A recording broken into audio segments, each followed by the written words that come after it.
Special guest coming on the podcast right now, Scott Fawcett, founder of Decade Golf.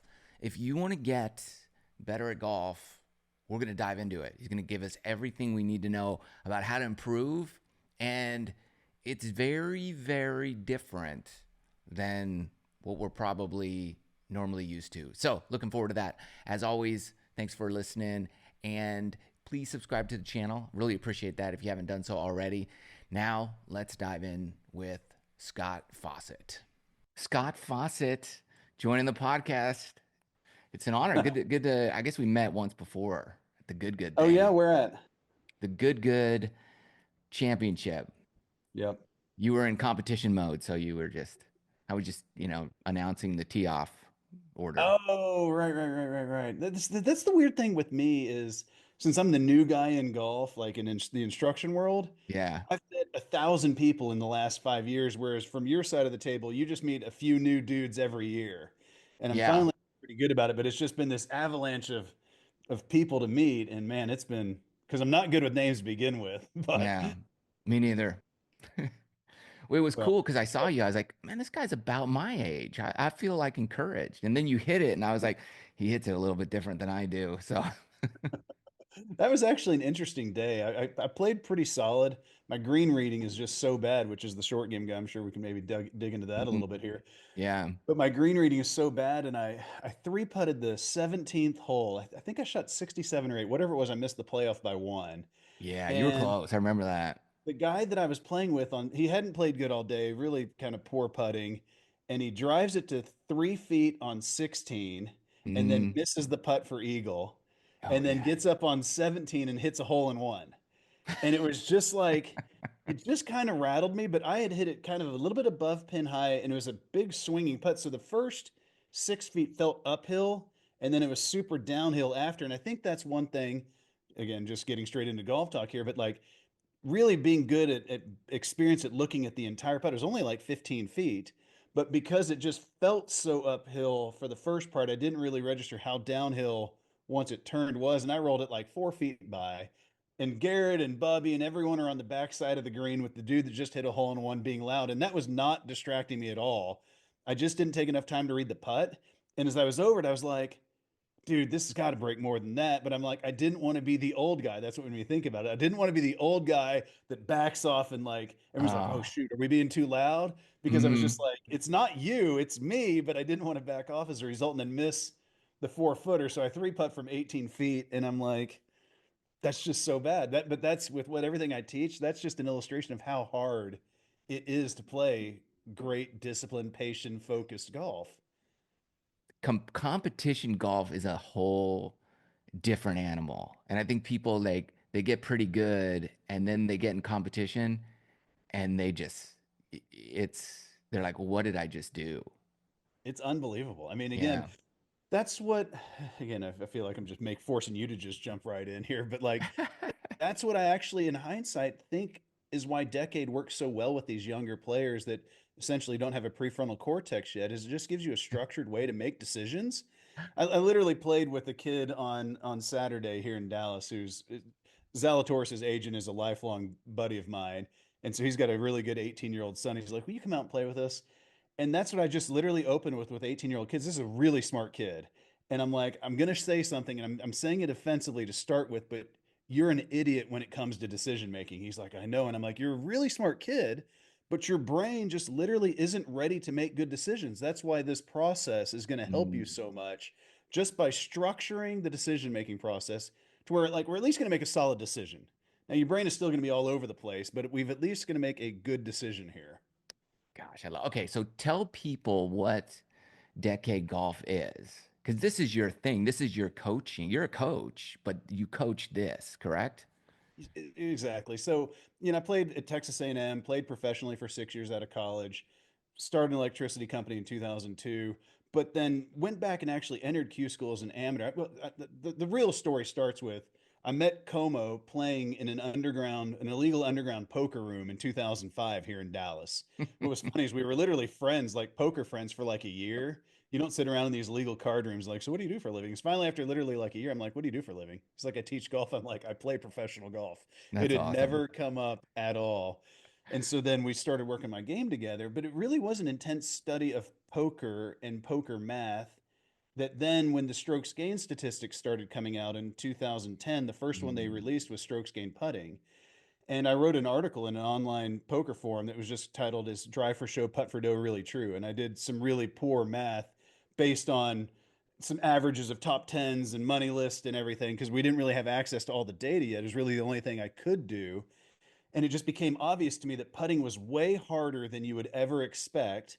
And as a guy who, did struggled with his putting growing up, Mm. and while playing professionally, it was just so much more started to make sense. And then in 2013, they released an excerpt from Mark Brody's book, Every Shot Counts. Mark's obviously the guy that created strokes gained with the PGA Tour. And the article said that Tiger was number one in strokes gained approach because he hit it to 27 feet from 175. Then I'm making this is roughly what it was. Explain to everybody what strokes gained means. So the simplest way is rather than thinking I've got an 8 foot putt, we want to start thinking in how many strokes it takes to hole out from any given area. So on the PGA Tour, an 8 foot putt is 50%. That's why we always use that one as this benchmark. And yes, Okay. amateur golfers, they're not going to be as good as that, but this is just the most robust data set that we've got. So we just go with it. Again, the principle holds true across all scoring averages. So an 8 foot putt is 50-50, meaning it Okay. takes 1.5 strokes to hole out on average from 8 feet. Well, you can't hit the ball 1.5 times. So I either make it or I two putt it. Hopefully, you don't three putt very often from 8 feet. But if I've made it, I've now moved the ball 1.5 strokes closer to the hole from 8 feet. Excuse me, in one stroke. So I've gained one shot by doing that. If I two putted, I moved it 1.5 strokes closer to the hole in 2 strokes. So now if I have back to back 8 foot putts and I make one and miss one, so I've now used 3 putts in 2 attempts. I'm at 1.5 average. I'm dead on strokes gained, 0. Perfect. Okay. So, but to take this idea out, because I think this is important because all of us are so mental about putting. On the PGA Tour, from 100 yards in the fairway, they average 2.8 shots to hole out. So, if from 100 yards in the fairway, I average 2.8, and from 8 feet on the green, I average 1.5. If I take it from 100 and I hit it to 8 feet, I've moved it 1.3 strokes closer to the hole in one stroke, essentially gaining zero point 0.3 shots. And this is what's bonkers. Hmm. If you hit it to 8 feet from 100, you're kind of like cocky walking, like, hey, that's a pretty good shot. And if you miss an 8 foot putt, you're like, I suck. Making an 8 foot putt is literally 66% harder than hitting it to 8 feet from 100 yards on tour. So it's easier to hit it to 8 feet from It is 100 than to make the 8 foot significantly putt. easier. Hitting it to 8 feet from 100 only gains me zero point 0.3 strokes. Making that 8 foot putt gains me zero point 0.5 strokes against my expectation. It is literally almost twice as hard to hit it to 8 feet. I mean, and just these numbers, again, when you start really understanding them, it's just mind boggling. I hate saying this, but it's like this game is so hard that you have to play it correctly, which then actually makes it really easy. Once you start understanding that Mhm. avoiding bogeys is the point of the game, it's actually not that hard. And again, this is all relative to your handicap and so many other caveats. It's ridiculous. But whatever your handicap is, it's typically easier to not do really bad stuff than it is to do really good stuff. And doing either of those lowers your scoring average. Okay. So it's awesome this comes from the guy in the illegal poker, halls. Because you kind of need that poker mind to figure out all these analytics. You got to have that kind of mindset, I think. It's again, this is where yes, to figure it out, but after that to teach it, you don't need it at all. I've worked with some of the dumbest players on the PGA Tour and some of the smartest players on the PGA Tour, and they So both once at they the end kind of the of day, get the idea, the concept of it. there's just a few benchmarks that I think are good to know. Okay. 8 feet on tour is 50-50. All right. 32 feet is where they average 2 putts to hole out. I think 100 yards at 2.8 strokes. We don't need to make a whole lot of birdies from 100 yards. We just don't need to make many bogeys to give away those precious birdies. Okay. 165 yards in the fairway is where they average 3 shots to hole out. So if you're 168 and you make a par, so you get it down in three, you have picked up shots against your expectation there. And this is a hard one because people like, I'm not trying to be average. If you gain 0.03 shots, it's like minuscule, But if you do that 18 times, it's over half a shot. That's These like little watching, Scotty Scheffler, or even Tiger back in the day. Like he never really had the lowest round of the day, but he never stopped gaining I mean, strokes just on you. well, and that's the whole deal. It's easy to look at Tiger and be like, the guy never quit. And like I agree with that because he is just this ridiculously tough competitor. But as long as you're making sound decisions, like sure, you can play some really bad golf on any given day or get some bad luck. But for the most part, if you think of like a bell curve of scoring, like when Yeah. you're doing it correctly, the low score should stay about the same, and the middle score should slightly get a little bit better. We're going to turn, if your scoring average is 72, we're not going to turn our 74 into 76. But it's that worst 20 or 30% of rounds where you kind of give up emotionally and mentally. Those should pretty much go away. I mean, Mm, like, so instead of a bell curve, you've kind of got a curve that then just kind of goes straight down. So you can still have a 2 or 3 standard deviation good round, that may be too mathy, but you can still have really good yeah. rounds, but your really bad rounds should stop. I mean, and I'm kind of a perfect example of this at Q school at Champions Tour qualifying. Hmm. I don't play a whole lot of golf. I was on a knee that was so bad I had surgery the month after final stage, and my scores were, I think they were literally 71, 71, 73, 72, and then 75, 70, 66, 70 at final stage. Like, Wow. and the 75 had a triple on a par five from basically greenside in a desert. I didn't do well there, but like Yeah. my scores are just so much more consistent than they ever were when I was actually playing professional golf. And that drives back to what you're saying there with Scotty and Tiger. Like they just don't play bad. I mean, So, so with Decade, what are the key decision making factors that we should be, focusing on when we're out there? well, this is what's hard is we want to we want to have our tee shot strategy pretty much planned out before we even get to the golf course. Sure, there's going to be differences in winds and everything like that, but we should pretty much be, unless they stick the tee box in a spot you had no way to assume it was going to be there, unless they do that, you should pretty much know what you're going to hit off the tee. So that's just done. We just walk up to the tee, grab whatever club, hit it. We know what our target is. That's all done with satellites. In Decade, we've got this driving targets feature where it just lays over shot patterns over the satellite images. So you show up and you're ready to roll. Approach shot strategy. This is where I really do hate feeling salesy, but there's just a little bit more to it than traditionally. Like the playing lesson was, hey, this is a green light situation. Let's go with the flagger. Hey, this one's a little bit dicey, middle of the green here. Well, there's an inflection point along the way because middle of the green is honestly quite often less optimal from a scoring average standpoint than firing it directly at the flag. It depends on the Mm, length of the shot. okay. The shorter the shot, the more, I hate the words aggressive and conservative, but we obviously understand what that means. So the shorter the shot, the more aggressive we can get. The less penal the surrounding hazards are, the more aggressive we can get. And so now, if you look at a hole like 18 at St. Andrews, it's Okay. 360 yards long. Let's just pretend you're an amateur and you do hit it 260 off the tee. We've got 100 yards in. If I was just like, hey, middle of the green here, well, the green's 52 yards wide. That's probably not optimal. It's probably not really close to the pin. Now, Right. if we're on 10 at Pebble Beach and we hit a good drive out there and we've got 160 left, well, now it's a longer shot. The green's only 17 yards wide, and there's the Pacific Ocean on the right. Middle of the green there is actually suboptimal because you need to be aiming almost at the left fringe, which is why the scoring average is, half a shot over par in the US Open. The challenge with golf is it's the only sport in the world that's not played on a uniform field of competition. If you're my Mm, tennis coach and I'm telling you, this is what happened. The guy, I know nothing about tennis, but the guy was at the baseline. I charged the net. He did this. Like you can picture exactly what happened. If yeah. I tell you I was 147 on number one, should I aim at the flag? You'd be like, I don't know, man. Gonna need a little bit more information than that. And that's the problem with golf. And then the other problem is just that all golf lessons are just given for the most part on the range.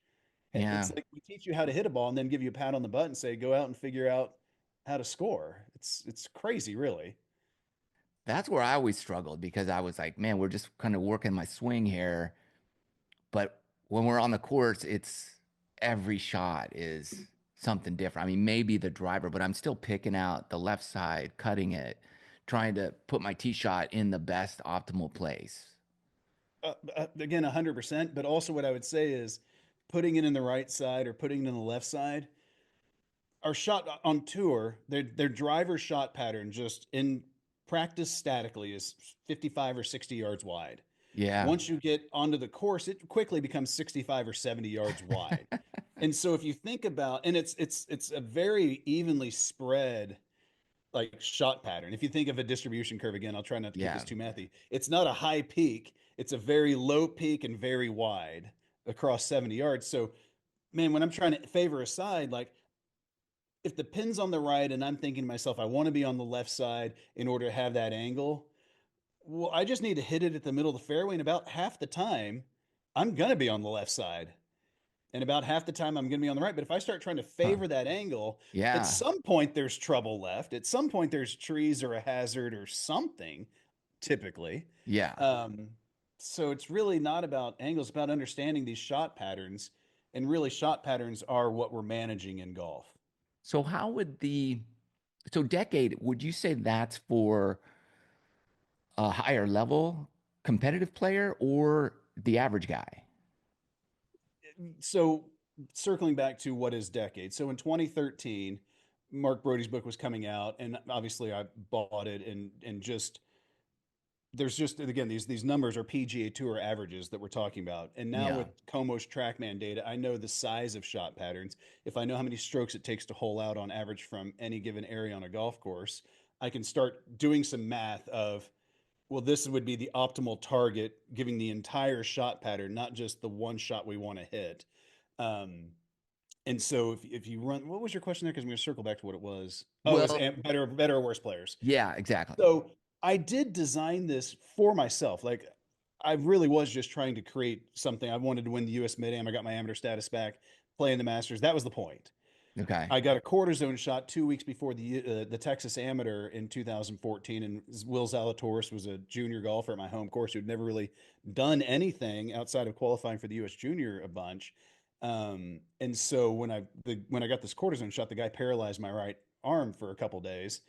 So he told me not to play golf for 6 months. I'm like, dude, I just did all this work. So I called Will, who I've known since he was 9, and I'm like, let me caddy for you in the Texas Am. I can't play now.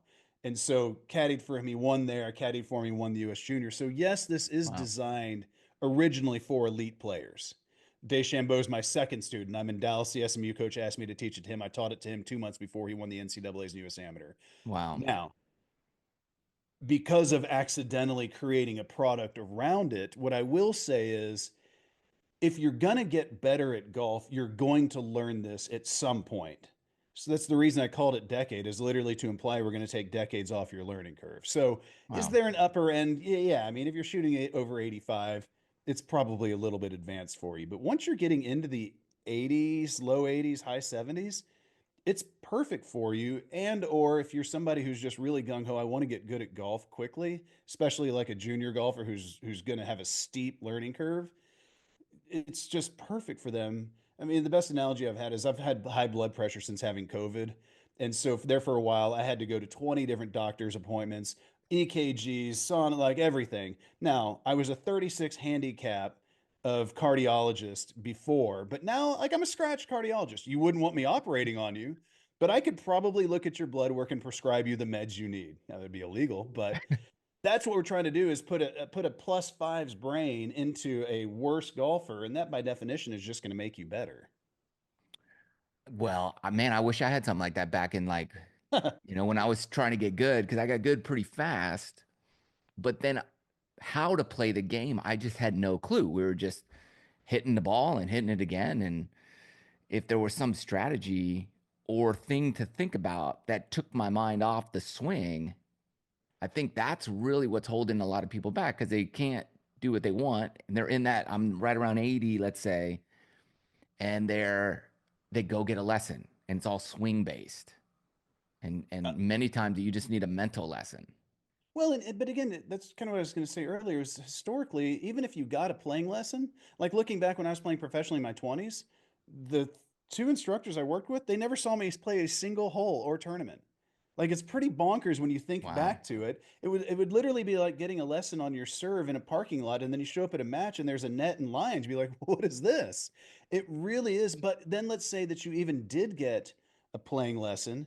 It's probably going to be filled with cliche of we got to hunt this angle over here on the left to get the right angle in the pin. I fade 100% of my golf shots. Well, this pin's on the left. I need to shape a little drawback in there. Like what's my objective to do that? Getting a better look at birdie? Because if there's a shot with a 7 iron that I'm trying to draw it to a left pin, like, dude, just hit the green two putt it, and that's a fantastic result. And so it really Mm. is the traditional playing lesson. Just, and I'm not trying to just come in and just smash the old guard, but You like, can. I don't mind. well, but I mean, like, typically your playing lessons like with an assistant pro who probably shoots in the high 70s. What the hell does he know? I mean, at the end of the day, like I'm decent at basketball. I probably couldn't go in and give the Lakers any information whatsoever that they wouldn't laugh at me for. Like, yeah, we learned that in seventh grade, dude. Right. That's so true. So when you're going through your method, tee shots, like, so what do you do then? Are you fade your shot? Do you line up on the right hand side of the tee box and aim to the left? Like, or are you always aiming for the center of the fairway? And hey, some are on the left side, some are on the right side. Well, this is the challenge is yeah, so yes, I fade 100% of my tee shots. I drive the ball really well, especially for a 51-year-old. I'm still typically right around 170 ball speed. I every time I play with somebody, they're always like, "Man, you drive it really well." It's kind of funny to be perfectly honest. But let's take Keith Mitchell on the PGA Tour. He doesn't ever try to do anything different with any driver whatsoever. It doesn't matter if it's into the wind, downwind, crosswind. He is going to tee that thing high. He is going to send a cut out there. He's not trying to kill one all of a sudden. He's not trying to bunt one because the driver is the one club, longest shaft, flattest, least loft, being swung the fastest in the bag. And the what all that means is you can't change ball position. That's Mm, why you can only hit one shape. With your irons, we can move the ball 6 inches forward and backwards, which is going to shift path. But with the driver, I can't move it back in my stance to help me get my path right. So I literally, for the most part, would have to have the ball in the exact same place and move my path from 3 or 4 across to 3 or 4 out. Good luck. You're just going to get, for me, I'm going to get stuck and hit double crosses all day or realize it's there and flip it. So, tee shot strategy, yes, I typically am going to tee it up on the right hand side. It does tend to help visually to tee it up across which shape you're going to play it. But if there's a hole that's doglegging right, I may go on the left side in order to just get a little bit better feel up and over a corner, something like that. But let's pretend there's a lake on the left. So the idea of removing one side of the golf course is completely incorrect. mm, So what we're really talking about when you hear somebody like David Duval, I've worked with David, I can say this without offending him. I've got a video in the app where he's like, as a right-handed player, I feel like it's really nice to be able to line up down the left-hand side of the course and just know it's not going left. What he's actually saying there is, I know I'm not going to double cross it. mm, Because let's say that there's a lake on the right. Well, you'd better aim further left because we've got a 70-yard wide shot pattern no matter what. So the only way to eliminate a lake on the right-hand side is by centering my shot pattern 35 yards left of it. The flip side is also true. If the lake is on the left, and you just see this in all these shot link images on the PGA Tour, it's really fun. If you go into Tourcast, you can see these images that used to only be for tour instructors that have shot link access. yeah. And you can just see this 70-yard wide shot pattern. If the hole is straight and there's just trees on both sides, it's just centered right over the fairway. If there's a lake on the left, like number 18 at PGA West, that Mm, shot pattern is honestly, it gets up to 100 yards on some of those holes because you can clearly tell guys are just like, don't go left and just bailing out right. But if you have this 60 or 70-yard wide shot pattern in practice, that's what we're just managing. And then the flip side would be if there's a lake on the right, we're just centering that shot pattern over there to the left. And it's why, like TPC Sawgrass, people ask me, well, how would you play that hole? I'm like, I would laser the railroad tie out there at 275 mm, on the left. I would look 35 yards right of that, and that would be my line. And I would be just lining up on that railroad tie and hammering my cut the exact same way that I would if the hole was straight. I'd be doing it in the middle of the fairway. We don't need to try to start drawing it on that hole because Like that's just going to create it's just going to create double crosses and smothers. Your shot pattern becomes exponentially wider when you hit double crosses. And if there's any one thing you're never going to see me accidentally do is snap hook one. I might hit a hot pull that barely tails left, Hmm. but it's never drawing. And so once you start understanding how to manage that shot pattern, double crosses are just always in somebody's pool. I mean, just literally always in a pool. That's what I would say all the time. Like if you do this, you're going to be in someone's bushes or their Yeah. backyard or in their swimming pool. Yeah. I mean, it just is the way it is. And that's, again, if you go down, Mark Brody's got a list in the book that I'd love to see it updated so we can get some more modern names in there. But if you go down the list of the 20 best strokes gain drivers of the ShotLink era, for the most part, you know exactly what shape each one of those guys hit. Kenny Perry with his little kind of Hmm. loopy draw, Tom Lehman, same thing with a little draw, Fred Couples with his hammered fade. Even Tiger, back when he was driving the ball his best in the late 90s, early 2000s, pretty much just hammered a fade. He says that Haney didn't bring the 9 box drill into it, but Haney's obviously a draw guy. I do believe that once Tiger started trying to work the driver both ways, he became a significantly worse driver, even though that doesn't quite show up in the strokes gain statistics the way it probably should. Oh, But you're we right. don't have strokes gain data before 2004. I literally think that guy might have been gaining two off the tee in the late 90s, early 2000s. I mean, Insane. he was just so much longer than everyone. He was hitting 70% of the fairways. I mean, I would give any I would if there's any one thing I would give virtually anything for in golf data, that would be it. So how much of a strokes gained is distance in this factor? Just hitting it past everybody. Just massive. I mean, you take a guy like Zach Johnson, he's not capable of gaining a shot around off the tee. Like it's not going to happen. Even if Right. he drove it great, it's not going to happen. You take a guy like Jake Knapp, he gained, I think it was like 2.5 last week in the first round when he shot 59. He just Zach Just hit Johnson the is never. You could put him at max driver distance and in the dead center of the fairway on 18 consecutive holes, and he would probably be like that. Would that actually be an interesting thing to see? He'd probably would gain like a half a shot. So he's got this governor on him that he can't go gain 6 shots in a golf tournament like Keith Mitchell can. And anyone is capable of gaining on approach or around the green or putting. And when you've got 144 guys playing at once, somebody's going to be firing on all cylinders. And Yeah. so that's where the short hitter just doesn't have. Oh man, can you hear that? I hope No. not. What is it? I've got the tornado siren right behind my house, and No. they test it at noon every Oh, they the do. first Wednesday Oh, of the you're month. getting up close to tornado season, I guess.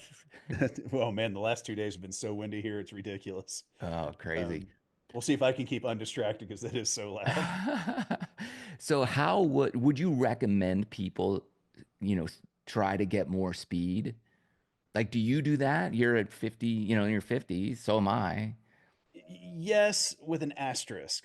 Okay. I mean, there's no doubt speed training, using ripsticks, using the stack, there's no doubt that's valuable. But what I'll also say is, what's your goal? My goal now as a 51-year-old, I've had both elbows operated on in the last 3 years. I've had my left knee operated on now, and I had neck surgery in 2018. Like What are you, a hockey player or every something? well, I mean, I'm just an idiot with how I work out, to be completely honest.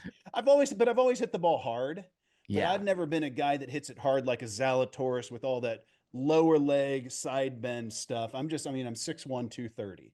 I'm just a Okay. pretty big, strong dude. And so my joints take the bulk of the force instead of my back. My neck wasn't, that was not golf related. So my back has always been great, but I'm more like Mickelson or Nicholas in one way and one way only. I'm Yeah. not wide open at impact. And even Bryson's not. No. Bryson's hips are not 90 degrees open at impact. So yeah, so yes, the answer to your question is yes, do speed training, but Okay. also understand what your goals are and not hurting yourself. Because I've had a bad run here of just constantly hurting myself. And what I will say, not to undersell ripsticks or the stack, but Max Grazerman's a guy that I've worked with since he was in college. And I asked him last year, I'm like, dude, what are you doing? I mean, because he's gained like 5 or 6 miles an hour of ball speed. Wow. He's like, honestly, I did the ripsticks or the stack, whatever, and all that stuff. But honestly, at some point, I'm like, I finish each practice session now. I hit 10 drivers as hard as I can with no care in the world for direction or contact or anything, just as ridiculously hard as I can try. And then I hit two cruisers, and that's really what I've done this year. Like, this is pretty Love it. hard to argue against that being pretty Yeah. reasonable. I mean, we really are just trying. It sounds hokey and it sounds like BS to me, but your brain really has a governor on it. When you see someone get electrocuted and jump 30 feet in the air, that's not the electricity shooting him backwards like a bomb. That's his muscles contracting. Like, we are that strong, but your brain is like, we probably don't need that. So let's have this governor on it. So we really are raising that internal mechanism of knowing hopefully we're not going to hurt ourselves. Hopefully not. Yeah, I know. I feel that. I'm like, why am I swinging slower than I have in a long time? And I had an Yeah. injury and I played some great golf even because I only had one shot on the golf course for a while. And now it's back, but my body doesn't want to go all out for some strange reason. And I'm like, you got to unlock. You're right. There's some governor that's just restricting me mentally, I believe. Well, to what you just said, though, I played some really good golf while just hitting one shot. Yeah. I do find this really funny. Like, there's a couple things that kind of drive me crazy with inbound hate on social media, and one of them is you're never going to be great if you can't hit the ball both directions. And I'm like, well, what's your definition of great? Is your definition of great like Rory? Well, okay, sure, maybe we need to work our iron some. I honestly still don't necessarily believe you have to. You definitely don't have to play on tour. Maybe to be one of the goats of all time, maybe, but that's such rare. Who cares? But if you're talking about just like at your amateur club level, you need to work it both ways. I played to a +5 last year. I did not hit a single draw the entire year. Literally not one. That's I've great. actually kind of maybe drank my own Kool-Aid a little too much here because I actually can't draw it now. I mean, I literally Mm. cannot draw the golf ball, which I'm kind of fine with, to be perfectly honest. Again, once you start understanding where is it that that I'm comfortable making a par from, and also what people need to understand is if you're hitting a fade at the white flag from 170 on the driving range, I should blanket that flag half left and half right. That's what we call our shot pattern. Okay.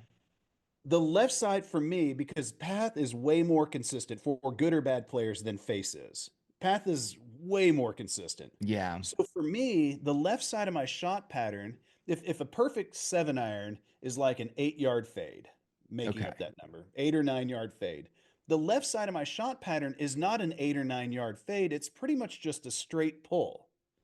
The right side of my shot pattern isn't an 8 or 9 yard fade. It's like a 15-yard flare, which is why our shot patterns tend to tilt long left to short We're right. right. Yeah. Because whether you're drawing or fading it, the left side of your shot pattern is where you squared or closed your face more to your path than you intended to, which by definition means you hit it with less loft and less spin. The Mm-hmm. right side is you left the face more open than you intended to. So that's why our shot pattern, once we get past, let's say, like a 45-degree club, because it's harder to knock the spin axis offline of your wedges, Yeah. so even if I've got a 7-iron and I'm aiming 5 or 6 yards right of a flag, about half the time I'm gonna pull it. This is the funniest part about golf is when I was playing professionally in my 20s, I think I picked decent targets, but then I didn't actually try to hit it there. If I aimed 10 yards right of a flag, I kind of hope I pulled it. Like, you need to understand Mm. you're gonna pull it half the time. Now you're putting a non-committed swing on what is, like, by definition a hard shot, which is why you're aiming away from it in the first place. Like, it's so dumb in hindsight, and I'm not kidding. 100% of the players I've worked with on the PGA Tour, and we're talking 40 or 50 of them at this point, Wow. 100% of them have laughed when I say that part the first time we're talking. They're like, "Oh shoot, I do that Yeah. 7 times around." They do that all the time. Do it all the time. Tiger's the only one I've ever heard when he was in the Hero in 2014. They asked him, "Do you play more aggressive or more conservative as you got older?" Which is basically asking, "Are you firing at flags more Mm. now or less?" And Tiger said, "Oh, 100%. I play very aggressive. I've always played aggressively, but I'm playing aggressively to my spots, which might be more on the conservative side, but I'm still playing aggressively to them." And it's like, that wasn't the question, Tiger. The question wasn't, are you playing solid, smart golf? It's are you firing at flags and trying all kinds of dumb stuff? He's such a savant at it. He doesn't even understand the question. He doesn't even realize he's just like, I do the exact same thing all the time. I'm If he firing at could my see this, target. if he could see the stuff going on in his competitors' heads, it would probably be like, "Oh, that's why I was so much better than you. You aimed away from a flag and then hoped you pulled it? That's what we What are you need. I talking think about?" if there's some brain scan thing we can attach to all the players out there and we can get their activity level going on upstairs during their shots, I think that would solve the people would be a lot more interested in what's happening out there. I'm literally so I've got a working notepad of like funny sayings that I think that would be good on a t-shirt or a hat. Yeah. I think a really funny saying for a golf hat would be "I hope I pull it." I mean, I think that would be hilarious. Yeah. Yeah, because we're aiming right. Like, I'm not going to aim at that left flag, but I sure hope it goes there. Yeah, I mean, it's so remarkably stupid. It's I funny love it. once you kind of, I mean, again, there's times where you're just like, I know that's a bad idea, but I'm not going to actually sit down and think it through because I'll probably just be embarrassed. Yeah. You've just never stood on a driving range and thought, I hope I pull it 6 yards. I've never once warming up at the range. You're right. I've never said that at the range, but on the course, yeah, What kind of player are you? What kind of scores do you shoot? I shoot right around par. Okay. So I'm a Yeah, I mean, scratch so you're player. a good enough player that you've had that thought for sure. I do it all the time. That's what I'm saying. Like I would love to know. I don't think a 90 shooter has that thought because they're just flying in the clouds. At Yeah. some point, there's this inflection point where you're good enough that you're starting to own strategy or you understand there is strategy. So we're aiming away from certain flags, but then you don't have the patience and discipline to be like, dude, four is a good score here. Yeah. If I hit My the green and thing two for putt it, me, when I play competitive, I've done some Champion Tour qualifiers and like I'm hitting it really good. And then like I, I feel like it's a volcano waiting to erupt. So every hole I do, a par or birdie or whatever, the more I go, the more I feel the pressure. And then it blows. I lose a ball and then I'm a mess. well, and so I talk a lot about meditation.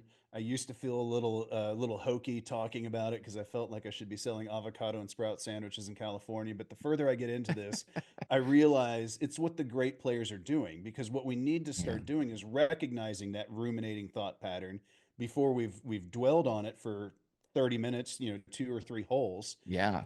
You're just and so it's those thoughts are going to come careening into your head.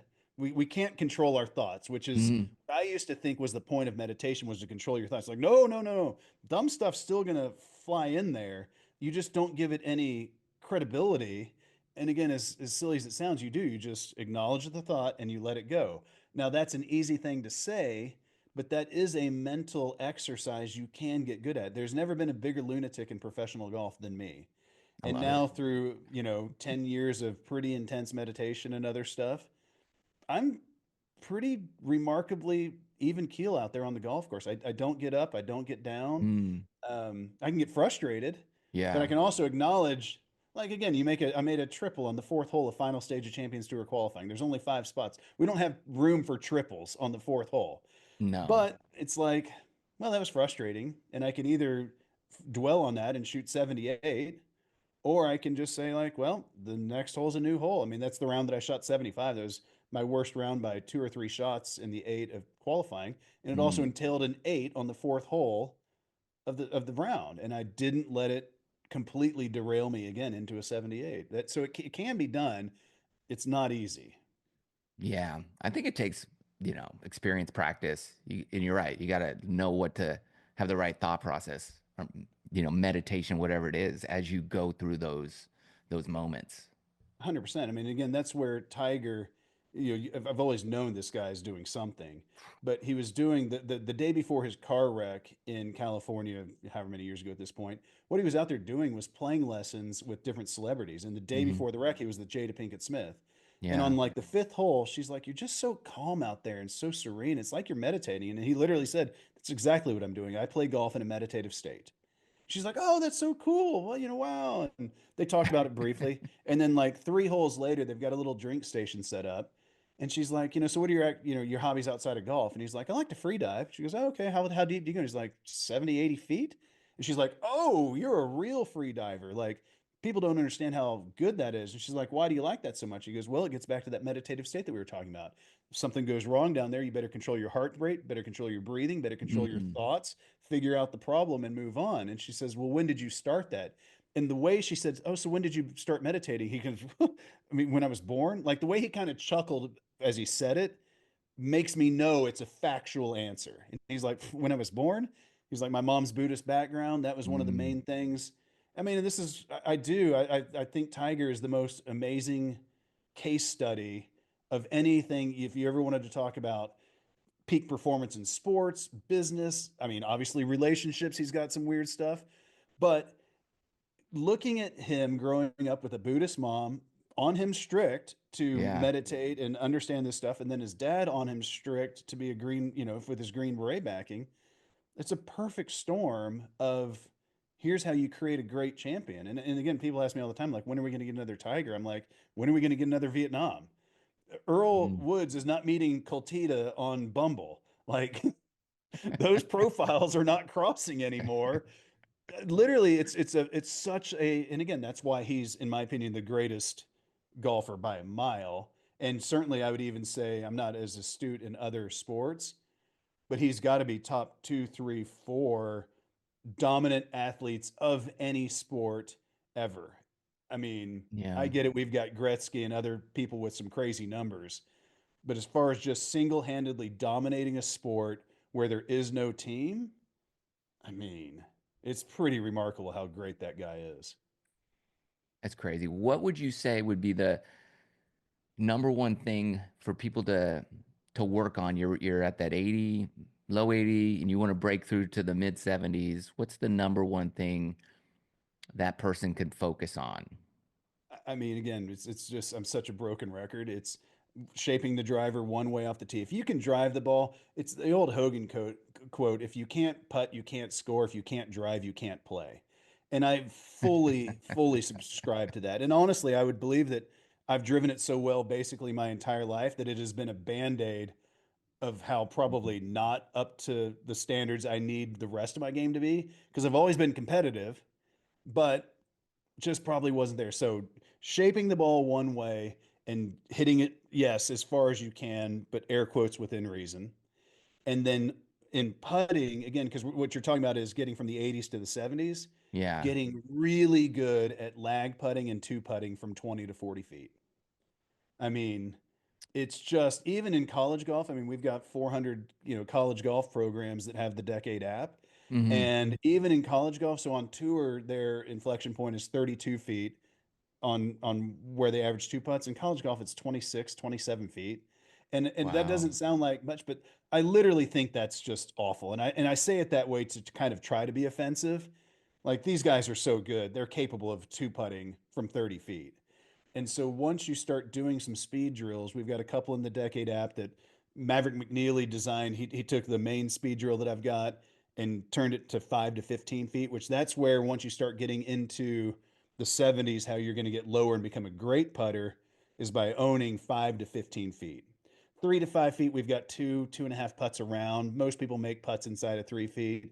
So getting really good from 5 to 15 feet, it not making them, but making more, and then 20 to 40 feet of lag putting. And then I do believe, as boring as it sounds, that 10-minute meditation practice away from the game to not implode when emotions start coming Mm. in. I mean, again, I know you can team up with a question. I can just go for an hour. You can just sit there. But the main thing that I'm focusing on now for the last few years in the Decade app is these Tiger Five mistakes, which is bogeys on par fives, doubles, three putts, bogey, Tiger track bogey with 9 iron or less. We turned that into bogey inside 150 for guys, inside 130 for girls.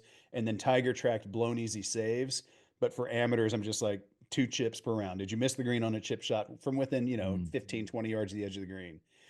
Focusing on those five mistakes, but also understanding you're going to have a bunch of those five mistakes and not letting yourself get mad when you do. Again, circling back to myself, I shot under par for both 72 hole events of Champions Tour qualifying. just a couple under par. So it was really good golf.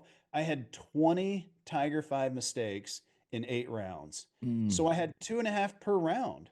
So when I got up and had one on the fifth hole, okay, there's one. Had one on the ninth hole. Okay, there's two. One on the 13th hole. Okay, there's three. There's okay, sure. Now if I go 1, 2, 3, 4, 5 on the front nine, like what's going on here, man? Are you just playing bad? Are you not thinking good? Are you getting emotionally attached to outcome? Like what's going on here? Mm. And then just try to recenter yourself.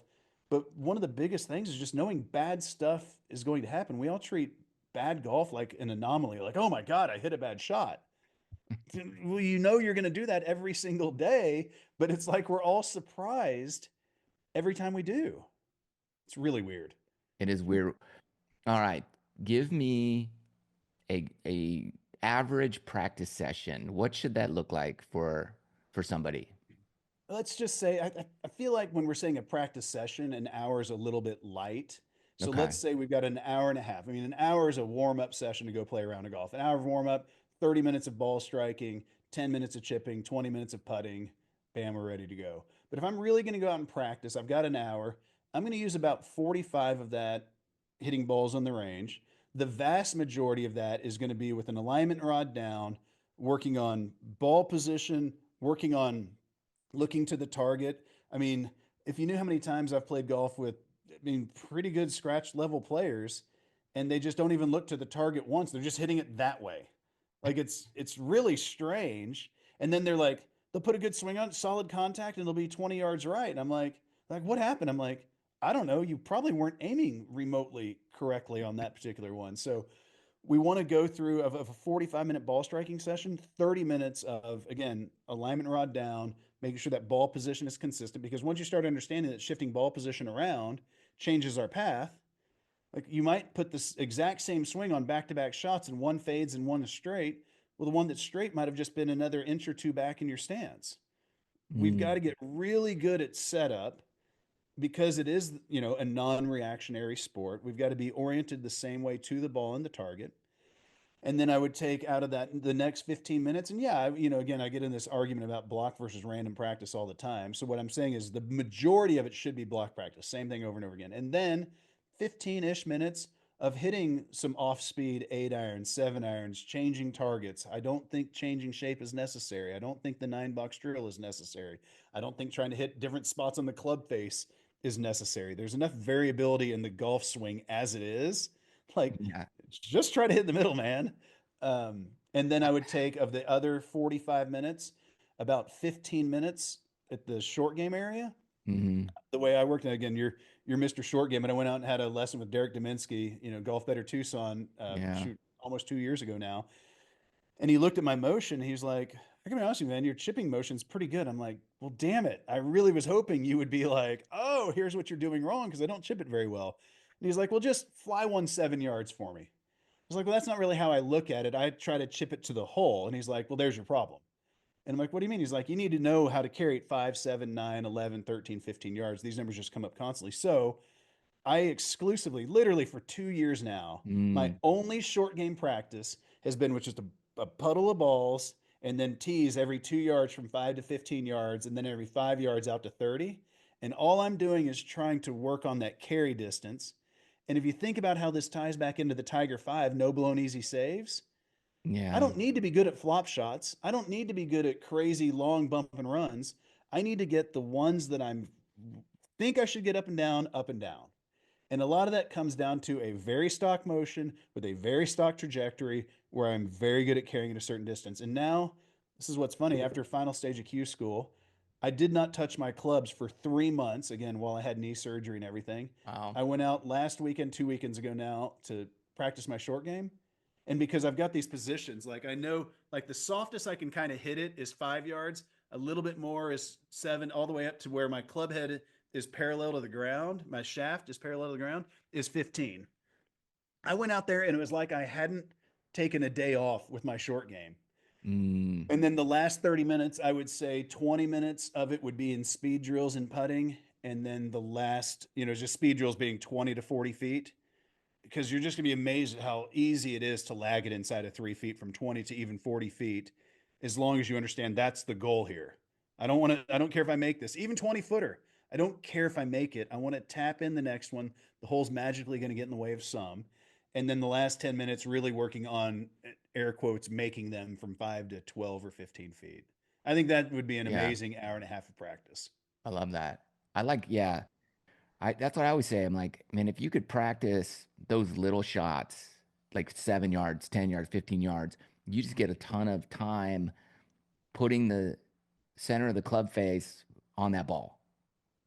And Yep. then your drives will just be better because you're used to hitting the middle of the club face. I agree. I mean, Yeah, I I love that. And fully then agree.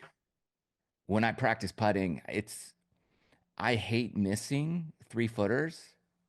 So, I got good at 3 footers, but the short ones I don't like to practice as much because I don't like missing them. So I just would, for more fun for me, practice 30 footers. So my lag Yeah. putting's always been pretty solid.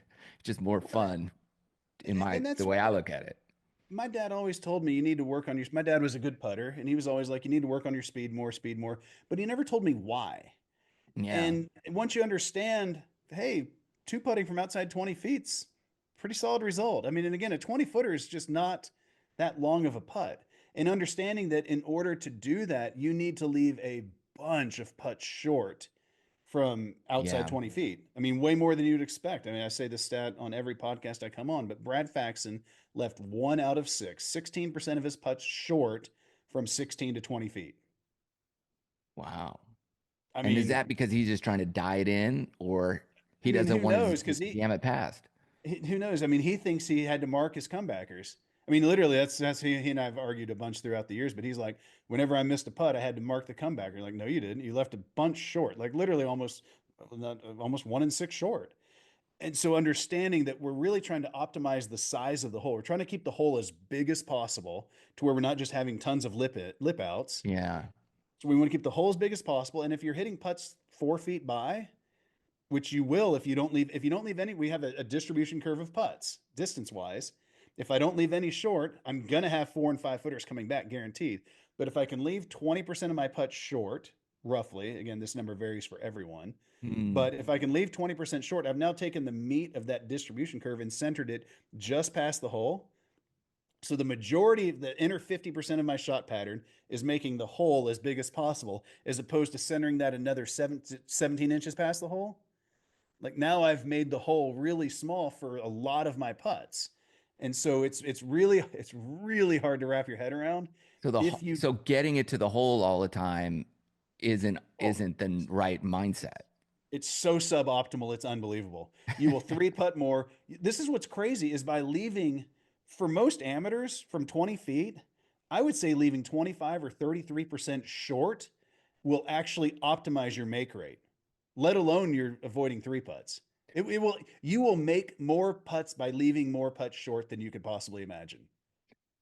This Wrap your head around encourages that one. me personally because I do leave a lot of those long putts short, and I walk off saying, "Man, okay, I shot a 69 today. Gosh, if I could have gotten those to the hole, I would have shot a 65. But in But, reality, but I what probably you would have shot a 73." But what you can't the joke of that story is yes, that one putt, you can't just move the ones you left short long. You have to move the ones you hit Longer. longer also. Like you can't just be like, well, I want these 6 putts to go longer, but the other ones were great. Well, oh, so you just want to be better. Like that's you just want to be better at golf. That's fine. But the ones that you did made, if you stuck another foot of speed on them, you probably just made the hole another 20% smaller. Maybe you would have lipped out a couple. You actually might have made fewer putts by getting all of them to the hole. That is a really hard one for people to wrap their head around, but it is just a stone cold fact. You to putt your best, you have to be willing to leave some short. I love that. Well, now I love it because I do that, and I don't want to do it, but now I'm going to be okay with that. Yeah, I mean, if you leave 5 straight 15 footers short, like, well, hey, we don't need to leave that many short. You know, what's funny is I see this all the time on tour where if a guy hits a really bad putt from like 18 feet and hits it like 5 feet by, I guarantee you every single time you can go to the previous 4 holes and he's left two 15 footers short. Every single time. And that mindset is just like, I'm not coming up short again. Well, cool. Now you actually three putted. Like Oh it's my it's gosh. it's wild how consistent that is. Oh, I love this. So, okay, so people can find you where at Decade Golf. Yeah, decade.golf at this point. We're finally trying to grow up and be a real company. So we actually have the domain I've owned for 7 years up and running finally. So if you go to decade.golf, obviously as we're kicking off the spring season here, we've got a really cool, simple new data entry method that is focusing heavily on the Tiger 5. I think that as we've been talking about strokes gained throughout this round, there's a number of flaws with using these generic benchmarks for strokes gained driving and approach inside the Decade app, up game, clipped, any of these circles, any of the strokes gained apps that are using generic benchmarks, it gets extremely flawed really quick because if you're playing Augusta long and pretty wide open, and I'm playing Harbor Town short and really tight, just by that, I'm going to look like a much worse driver of the golf ball than you if we're using the same benchmarks. The Mm, PGA Tour has a daily adjustment. And what I feel like we've done in golf stats is we've overshot the mark. The point of stats is to tell you what to work on. That's the point of tracking your stats.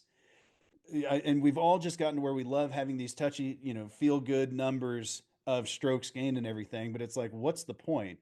I want to know what to work on. So through combinations of these Tiger 5 stats, greens and regulation, penalty off the tee, just a few other things, I can tell you here's what you need to work on. And then decade is about scoring. So what you said earlier, like I feel like I should have shot lower.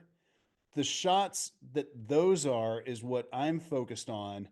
So we've kind of created one portal that tells you what to work on, and then also we're going to work on your scoring, your strategy, and your mindset. I mm. hate saying it because it's my app, but I really think it's really cool. Finally, it's been 10 years in the making, but it's finally exactly where I want it.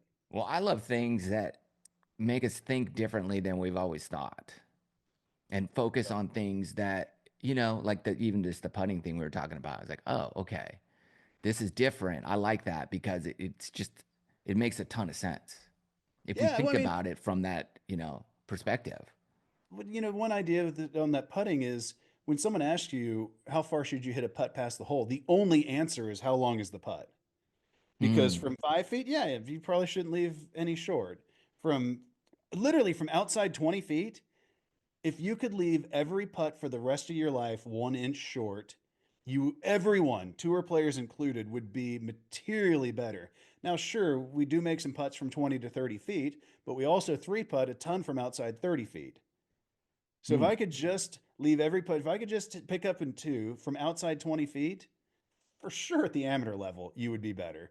And again, I could make an argument where even tour players would be. Again, it's just these little subtle, it's just a shift in mindset. All of this, like you're kind of alluding to there, is just yeah, shifting your mindset around a little bit to what actually drives scores lower.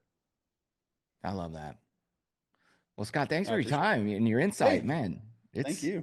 you Hour can flew go by. forever on this stuff. I love it. It is funny because like I listened to a lot of long form podcasts with Sam Harris and other Yeah. people, and it's like I would feel I could do the same 3 hours over and over and over again, but it's like we're gonna chop this thing up into 6 segments for golfers. Well, I appreciate your time and Absolutely. Thank you. man, good stuff. Thank you.